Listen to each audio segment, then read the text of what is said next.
Muy buenos días, queridos hermanos y hermanas de la Arquidiócesis de San Juan de Puerto Rico, especialmente a los profesores y profesoras y a directivos de toda esta institución encargada de la educación, de la enseñanza de los pequeños, de los menores, de los jóvenes, en este bello día, el 25 de marzo, en el que celebramos la fiesta de la Anunciación. El ángel anuncia a María que ha recibido la gracia de ser la madre de Dios. Dios se hace humano, dicen los padres de la iglesia, para que el hombre se haga Dios. Y esta bella noticia es escandalosa porque en ninguna tradición religiosa Dios llega al nivel de la humanidad, al nivel del hombre, sino es Dios que está a veces en conflicto con el hombre o algo cuando Dios aparece, siempre es para alguna catástrofe, para alguna situación de guerra, dificultad. En cambio aquí Dios con nosotros viene por amor, por salvarnos. Y en este día celebramos los 30 años de la publicación de la encíclica Evangelium Vitae de San Juan Pablo II. Así que hemos pensado junto con el equipo administrativo de las escuelas católicas de San Juan, hablar de este tema, de los 30 años de la encíclica El Evangelio de la Vida. Yo soy el padre Samuel Velázquez, sacerdote de la Arquidiócesis de San Juan de Puerto Rico, y he preparado este tema para ustedes, con ustedes, actualizándolo a los 30 años con las nuevas tecnologías que fortalecen el don de la vida o amenazan riesgos y desafíos de la inteligencia artificial. Voy a compartir la pantalla en estos momentos. ¿Mm?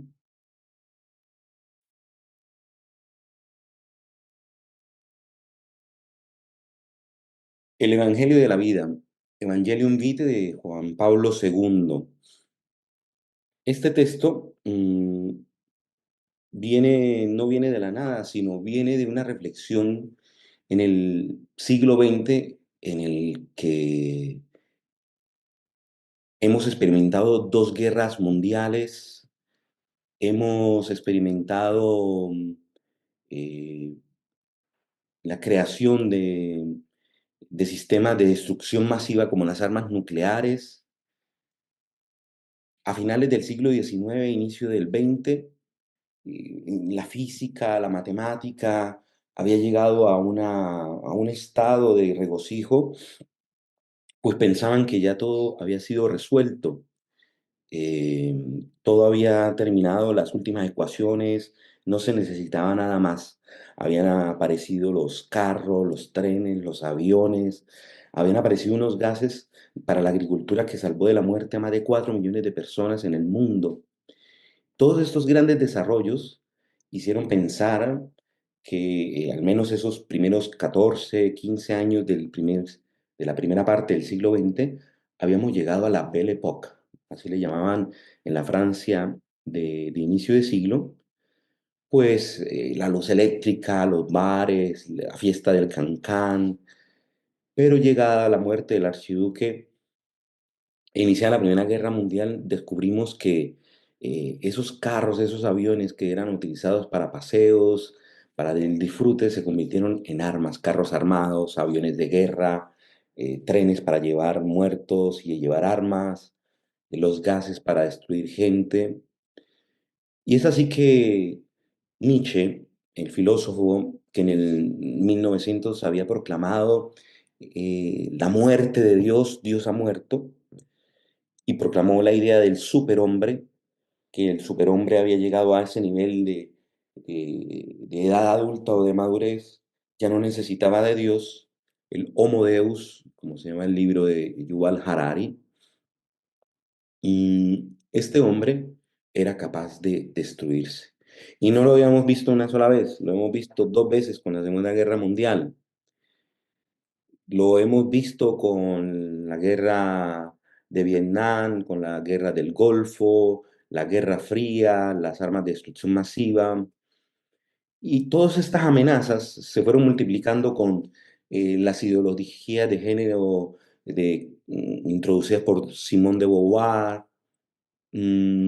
con las técnicas de reproducción asistida, en donde a través de las píldoras y de los instrumentos de fecundación o de interrupción del embarazo, se separó el amor de la sexualidad, de la procreación. Entonces, en la Revolución de Mayo del 68, el sexo libre, las drogas, las casas farmacéuticas que habían hecho los gases para destrucción masiva, ahora cambiando nombre, hacían las pastillas para la interrupción del embarazo, que provocaban la interrupción del embarazo, o sea, el aborto, o evitaban la procreación. El Zyklon, el veneno que era utilizado para matar a los judíos en los campos de exterminio de Dachau, de Auschwitz y otros, eran ahora utilizados para interrumpir el embarazo. Sexo y amor separado, amor libre, sexualidad desenfrenada, el ascenso de nuevas enfermedades de reproducción, de sexualidad, más allá, por ejemplo, como el SIDA, el libertinaje, llevó a ciertas maneras a preocupar a no solo los sistemas de salud pública, sino también la iglesia se preguntaba cuántas más amenazas. Han pasado 30 años desde el 25 de marzo del 95 y las amenazas no parecen haberse eliminado, sino duplicado y triplicado. Las separaciones, la gente ya no quiere tener hijos, no quiere tener responsabilidades, el libertinaje, ahora el ascenso de las nuevas tecnologías de inteligencia artificial como el deepfake, que engañan con imágenes y con voz a los niños, a los ancianos, o el deepfake utilizado para abusar sexualmente de menores, ya veremos. Entonces, todas estas cosas a inicios del 90 hicieron que el Papa escribiera y reflexionara sobre la vida. Dios es el Dios de la vida. Yo he venido para que tengan vida y vida en abundancia. Entonces, andando sobre el primer capítulo, bien iluminado por todas estas amenazas que hemos recorrido velozmente por el siglo XX. Entonces, el superhombre de Nietzsche era el que destruía el mundo y se convertía en Homo Deus. Y es así que es la pregunta que Dios le hace a Caín, ¿dónde está tu hermano? Y es la pregunta que se repite hoy, que inspirada en el mito de la creación, sigue resonando hoy. ¿Dónde está tu hermano? La voz, su sangre, esa voz, clama, grita al cielo. Y hoy lo vemos en las guerras, en los ataques, en el maltrato de las poblaciones, las irresponsabilidades, en las inmigraciones, en la gente que muere en los mares, en los campos, en los montes, tratando de buscar una nueva vida. Y poca gente es capaz de tenderle la mano. Entonces, el Evangelio de la vida es una buena noticia, porque eso es lo que significa el Evangelio, una verdadera noticia sobre Jesús. Jesús que dice, yo he venido para que tengan vida y tengan vida en abundancia.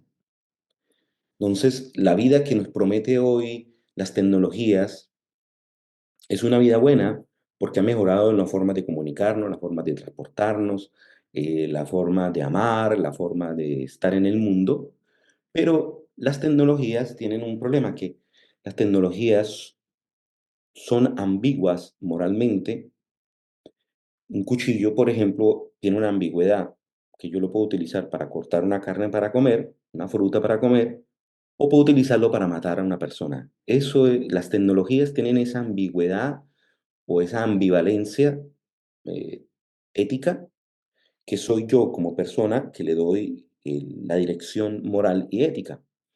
Hay unas tecnologías que no son ambiguas, que directamente traen la maldad en sí misma.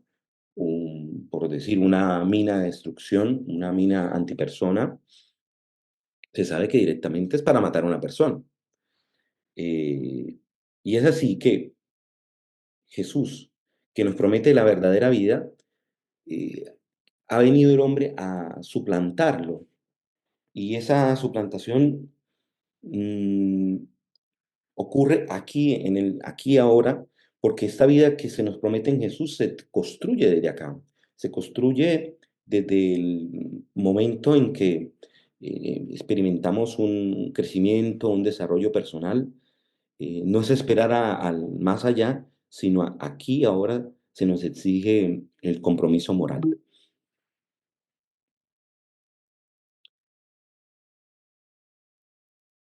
Caín y Abel son el símbolo de toda violencia. Hoy las amenazas de la vida se han multiplicado.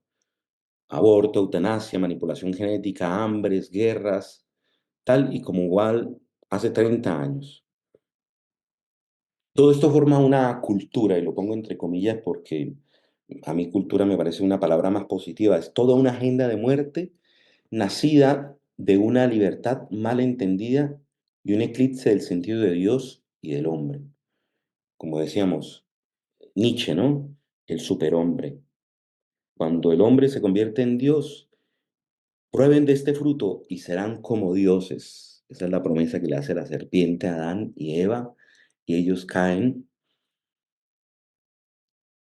y todavía nosotros seguimos cayendo en esa promesa, seremos como dioses. Y cuando el hombre oscurece la presencia de Dios o lo elimina o lo tacha, el hombre es capaz de hacer las cosas más horribles. Es así que el que realmente va a salvar al hombre no es el superhombre, sino vamos a ver cuál es la medida de ese hombre. He tenido para que tengan vida y tengan vida en abundancia. Este capítulo se centra en el mensaje bíblico sobre la vida. Nos invita a tener siempre la mirada fija en Jesús, porque solo en Él comprendemos el valor de la vida humana. En Jesús se revela el misterio del hombre, porque el hombre llega a su plenitud, no por la fuerza, ni por la guerra, ni la destrucción del otro, sino por la capacidad de donarse y donarse totalmente su tiempo, talento y tesoro a los demás, dando su vida por los demás. Es así que Jesús es el modelo del hombre y de la persona realizada, de la mujer realizada, del hombre realizado, aquel que es capaz de salir de esa autorreferencialidad, de su egoísmo y donarse a los demás.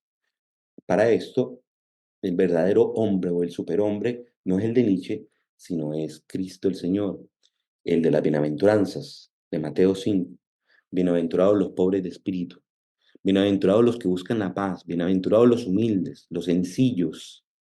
Eso es el verdadero hombre y mujer realizada.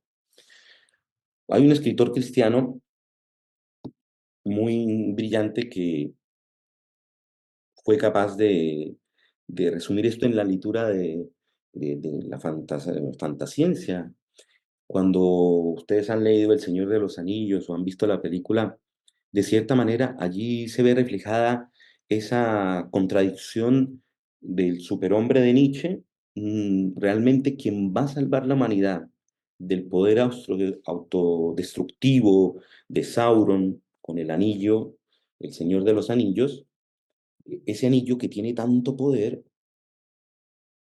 quien salva de la destrucción no es el potente, sino es el hobbit, el pequeñito, el que le llaman el medio hombre con los pies peludos, que vive en la comarca, allí, que vive en los huecos, que vive una vida apacible, que no salen de allí, que viven tranquilos con lo que producen allí. Y Gandalf va y visita a la comarca y invita a Frodo a salir de su zona de confort, de su hueco allí, porque viven en unas casitas como un huequito, de humus, de humanidad, en latín, humus. El verdadero hombre que va a salvar la humanidad es el que viene de la tierra, el humilde, el humus. De ahí viene también la palabra humorismo, ¿no? Capaz de reírse de sí mismo. Es el hombre no soberbio, sino es la persona capaz de, el medio hombre que parece que no sirve para nada, porque como guerrero no son, y tienen que enfrentarse a un sinfín de extremas cosas para tratar de destruir el anillo. El anillo era capaz de destruir la persona. Mira en la película o en el libro cómo este pequeño personaje que centenarios de años atrás había tenido el anillo, Golan, se había destruido y él recuerda haber sido un hobbit cuando se encuentra con Frodo, que Frodo a un inicio decía, tío, ¿por qué tú no lo mataste? Tenías que haberlo destruido, mira que Golan es malísimo. Cuando Frodo ve a Golan, sintió piedad. El poder el poder está en la piedad y en la misericordia, no en la destrucción, porque se vio a sí mismo reflejado en él. Y Golan también se vio reflejado en él. Es así que el que salva la vida realmente es el descartado, el medio hombre en el sentido de la literatura, que incluso Golan cuando le roba el anillo a Frodo, es como dice el Evangelio, el que entrara a la otra vida, incluso aún faltándole algo, ¿no? Cortándole algo, hay que eliminar algo de nosotros.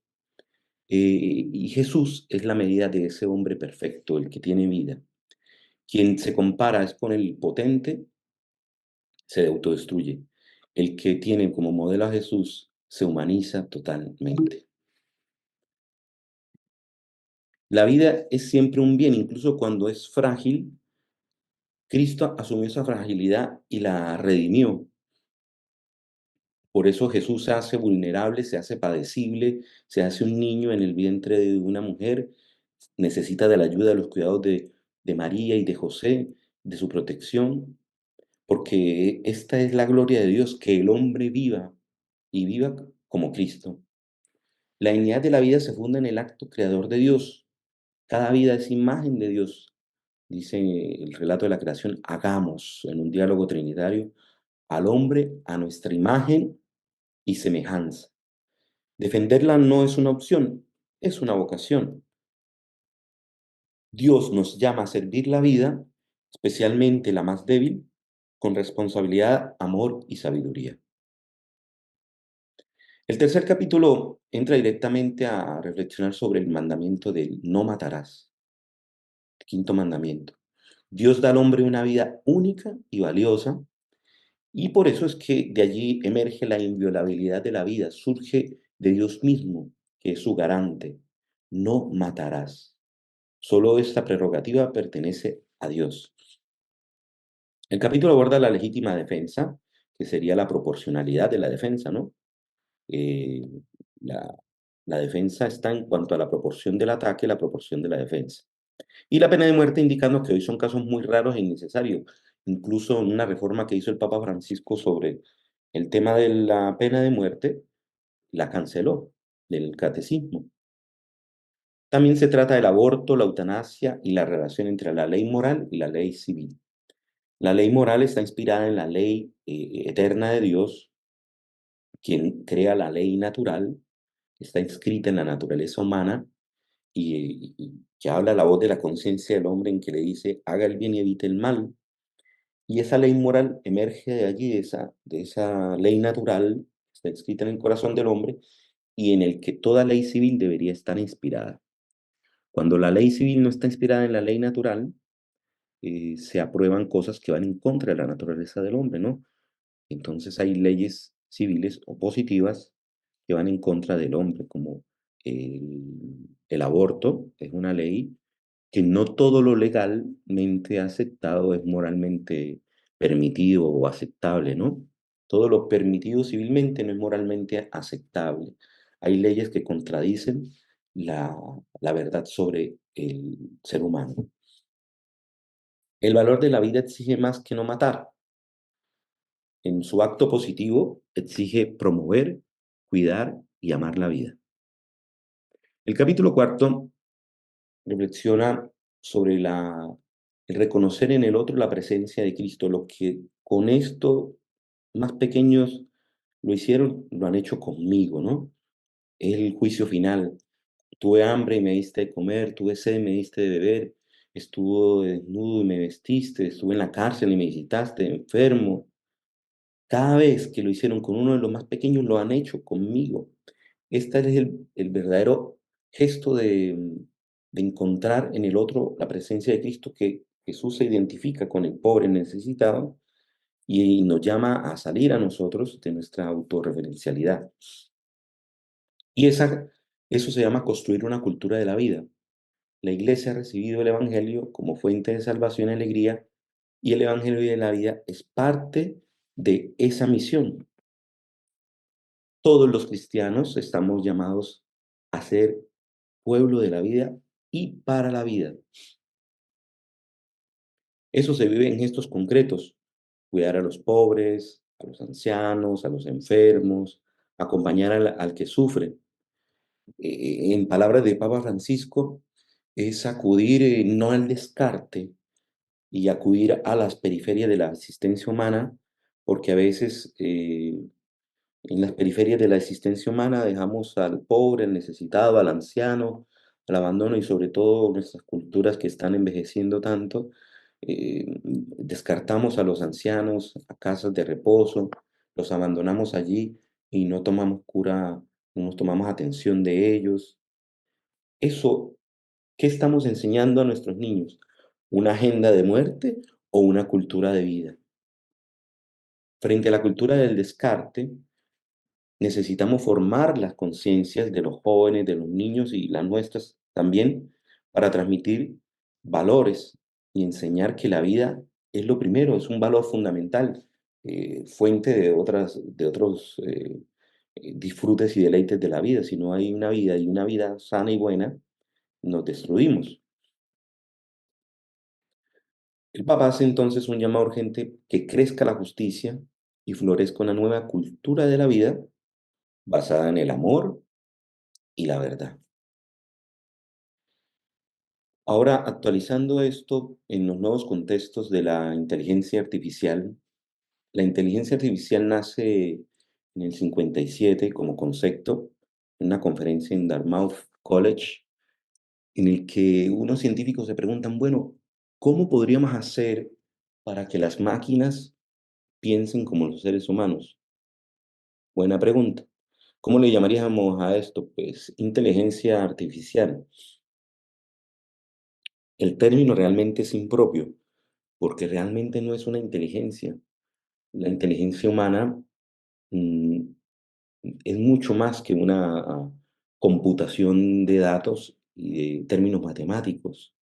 Hay un libro muy interesante que se llama ChatGPT no piensa, ni siquiera el cerebro. ChatGPT no piensa, ni siquiera el cerebro. Porque el cerebro no piensa, el que piensa es toda la persona. La transducción, lo que le llaman el contacto físico, la experiencia humana, el viento, el calor, el agua. Cuando el cerebro mm, hace todos sus procesos mentales desde la corteza profunda y la corteza prefrontal y todos los sistemas internos, no lo hace como una CPU abstracta, sino está en contacto con todo el interno y el externo del cuerpo. Por eso ChatGPT es un gran sistema de cómputo que no tiene empatía, no tiene identidad personal, pero nos parece interesante y cuestionante en la forma en que es capaz de producir y parecer a nuestra forma de ser humana. La inteligencia artificial presenta retos a la dignidad humana, como lo mencionaba San Juan Pablo II eh, en la Humane Evangelium Vitae de hace 30 años. Y hoy se siguen planteando retos, desafíos éticos importantes al valor de la vida humana. Y el Evangelio de la vida nos invita a responder desde la dignidad inviolable de toda persona. O sea, el valor fundamental, el principio fundamental es: ¿esta tecnología protege o ataca la dignidad humana? Es la pregunta para responder, que nos tenemos que hacer nosotros al momento de discernir cuando utilizamos las nuevas tecnologías. Porque somos, recordemos, las tecnologías son ambiguas, son ambivalentes, y nosotros tenemos que darle el sentido. Somos nosotros los que hacemos la pregunta de sentido. No se lo hace una vaca, no se lo hace una tecnología, no lo hace un computador, somos nosotros. Cada innovación debe estar al servicio del bien común, sin reducir al ser humano a un dato, ni reemplazar el discernimiento moral. Frente a la automatización despersonalizada, los cristianos estamos llamados a promover una cultura de la vida también en el mundo digital y tecnológico. O sea, no podemos separar nuestro mundo real de los contextos sociales y como si en el mundo digital fuera ausente de ética. Hay una responsabilidad, como veremos actualmente, seguidamente. Los retos de la inteligencia artificial al inicio de la vida. Antes de eso, perdón, la inteligencia artificial puede ser utilizada para el mal, como decía sobre las técnicas del deepfake, han sido utilizadas para robar a empresas, para engañar a ancianos, para abusar sexualmente. Por ejemplo, un psiquiatra de 40 años fue condenado el año pasado a varios años de reclusión por utilizar imágenes de sus pacientes niños, un psiquiatra pediatra, y los utilizaba a través de inteligencia artificial, las transformaba y desnudaba a las imágenes de sus pacientes, de los niños, de personas que también capturaba por la calle, de mujeres, y las convertía en objetos sexuales, las distribuía, las vendía. Y así hay un montón de casos de esto. O se hacen pasar por otras personas, roban cuentas, roban dinero, roban personas, porque el deepfake es capaz de duplicar, clonar la voz, clonar imágenes. Recordemos la imagen de las primeras imágenes que salían de deepfake, el Papa vestido con un abrigo de Balenciaga, eh, que entonces de entrada sabíamos que era un montaje, pero ahora son montajes mucho más especializados y que tenemos que tener la capacidad de que los algoritmos que hoy polulan por todos lados, desde lo que comemos, lo que vemos, lo que compramos, los sitios que visitamos, todo se convierte en datos y esos algoritmos que tienen unos prejuicios, porque también son creados por seres humanos. Un algoritmo es una receta, por decir, para preparar una tortilla española, hay que mezclar esto con esto, con esto, con esto, un mensaje de entrada y un mensaje de salida. Eso es un algoritmo. Esos algoritmos que antes eran de acciones repetitivas, o sea, coge la manzanita, muévela aquí, coge la otra manzana, muévela aquí. Ahora estos algoritmos son de aprendizaje porque es con el aprendizaje profundo y eso es lo que ha hecho la nueva irrupción de la tecnología de la inteligencia artificial. Pueden incorporar nueva información, nuevos datos y tener unos outputs de salida muy diferentes e inesperados, estocásticos que le llaman. Y ahí es donde aparecen muchos riesgos de la inteligencia artificial y que se han utilizado imágenes. Todos nosotros somos datos para la inteligencia artificial. Todos nosotros somos una mina de petróleo, una mina de oro para la inteligencia artificial. Entonces hay que tener cuidado con lo que compartimos, la sobreexposición de nuestros niños. Son los mismos padres de familia los que les crean a veces los perfiles falsos a sus hijos para poder acceder a las redes. Y hoy en día se está reflexionando de que los jóvenes menores de 16 años no tengan ni perfiles, ni siquiera acceso a celulares desde antes de los 16, porque los estudios están mostrando de que están accediendo a unas tecnologías incapaces de ellos en su proceso de maduración cognitiva, sus cerebros se maduran solo hasta los 25 años. Entonces, el sistema de recompensa dopaminérgico, que se desarrolla velozmente antes de los sistemas de valores, eh, no son capaces de relacionar y ahora con todas estas influencias, eh, se accede tempranamente a la pornografía en los niños. Hay estadísticas que entre los 6 y los 8 años los niños están ya accediendo a las primeras imágenes pornográficas y a la edad de 15, 14 años ya han tenido experiencias, si no sexuales, de haber consumido más de 1000 horas de pornografía, según estudios que se han hecho. en algunos libros publicados en este año. Entonces, cuidado con lo que publicamos, con lo que le permitimos a nuestros hijos, la sobreexposición desde bebés ya se están publicando fotos y todo eso es barrido por la inteligencia artificial, destrozado en pedacitos y republicado en otras imágenes. O sea que una imagen producida por inteligencia artificial no es tan inocente, es parte de nosotros. Bueno, entonces de los retos de la inteligencia artificial al inicio de la vida. Por ejemplo, en la selección embrionaria y diagnóstico genético asistido por la IA. La inteligencia artificial puede analizar embriones, y ya he dicho de paso, si son embriones han sido hechos en fecundación in vitro, que, lo cual es inmoralmente, porque hay descarte de embriones, hay muerte de embriones por la implantación de embriones o la congelación de embriones. En tratamientos de fertilidad, entonces la inteligencia artificial descarta y entonces se vuelve una ingeniería de escoger al más perfecto, al más bello, al más bonito, a la carta. El reto, estamos entrando en una lógica de descartar lo imperfecto. La vida vale menos si se presenta alguna condición genética, o también en la debilidad, en nuestra vulnerabilidad, está la belleza y el misterio del humano.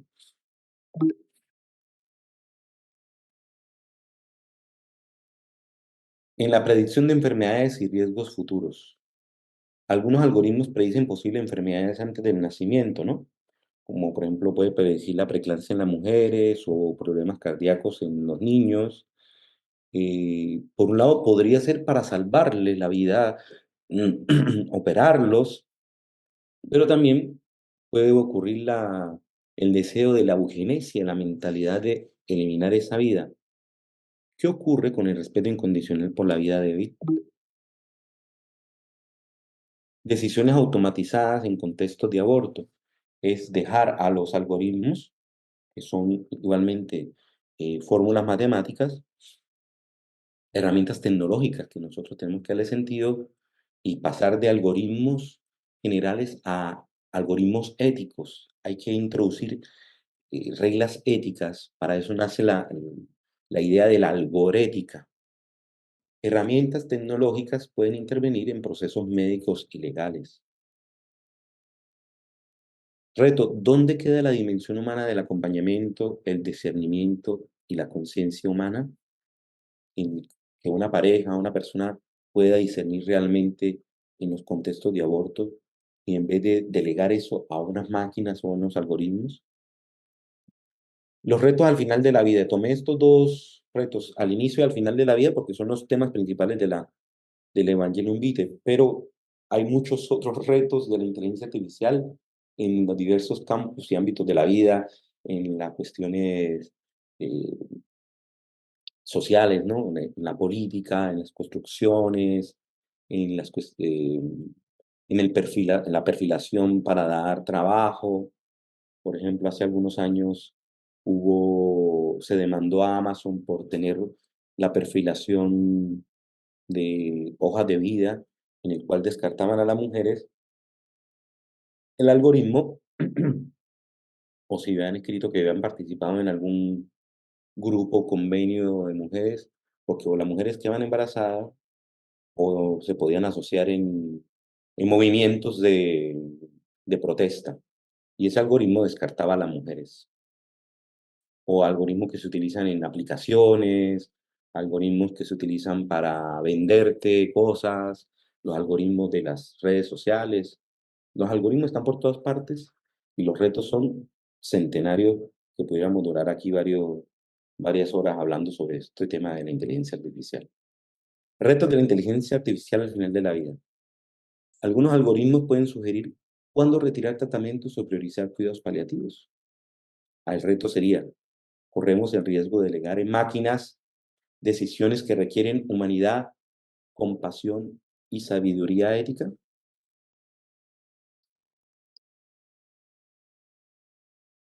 Eutanasia y suicidio asistido.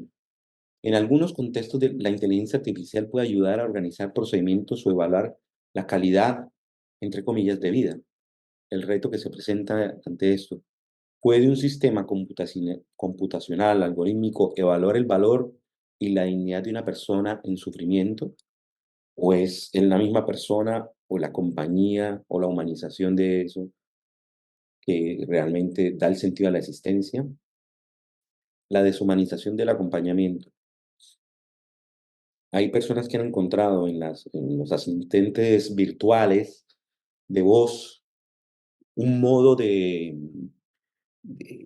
mejorar la vida de las personas, de los ancianos, pero se olvidan de acompañarlos humanamente. El uso creciente de robots o asistentes virtuales para acompañar a ancianos, enfermos o moribundos.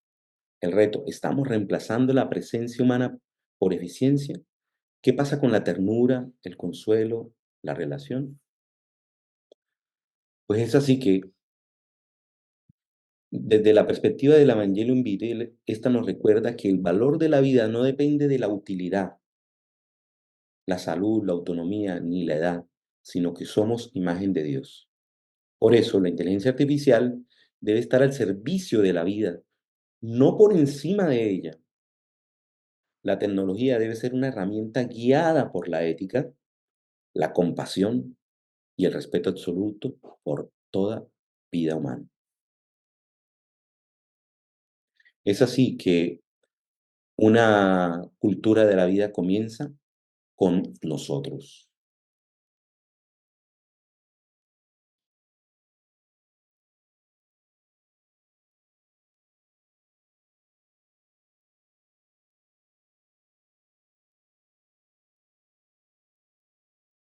Pues hemos llegado hacia al final de este compartir. Les agradezco a todos los directivos de las escuelas católicas de Puerto Rico que me hayan invitado. Les agradezco de corazón, siempre estoy a su disposición en lo que pueda colaborar. Cualquier duda, inquietud, se pueden dirigir también a través de mis redes sociales, Padre Samuel Velázquez con S, Serrano. Allí me pueden encontrar y me pueden escribir cualquier duda, inquietud o claridad. Bueno, que puedan celebrar este día de la vida amándose a sí mismo, amando a los semejantes, a los que tenemos a nuestro lado, y reflexionando, y los invito a leer la encíclica de Evangelium Vitae en este contexto importante para que no solamente ustedes, sino los niños y los jóvenes puedan recibir ese tesoro que no es algo del pasado, sino que es algo del presente. Que Dios los bendiga. En nombre del Padre, del Hijo y del Espíritu Santo. Amén.